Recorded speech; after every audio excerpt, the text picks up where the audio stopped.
Здравейте, приятели! В днешното видео ще играем OnePlus Keyboard Escape. Така, влизам си. Играем в Public Server. Спокойно, чат. Ще си играем в моя private сервер.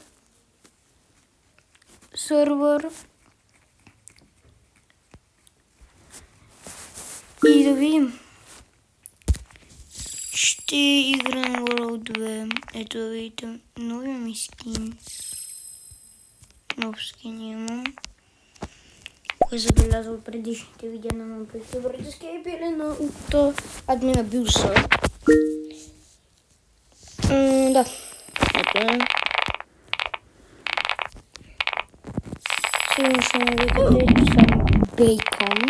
Но бейкън съм си. Нямам си тук стейчовете. Този стейч ми е много тега, въпреки че съм бая бърз за този стейч. Не, зацепих! Уху! Това беше много добре.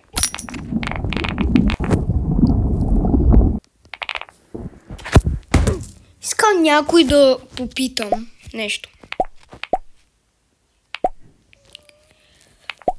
Първо, за какво служат тези тук награди? И второ, да попитам. За какво? Как да се оправя това да ми дава спид, защото в момента не ми дава никакъв спид. Играта може да е малко бъгава, но нищо.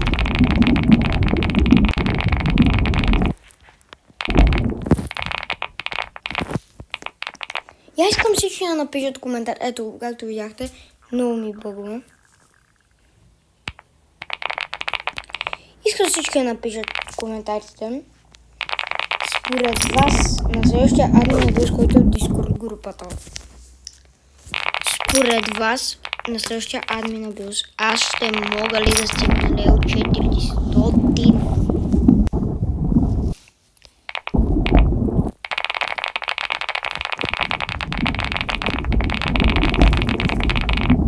Да, бъгна. Не ми се харесва.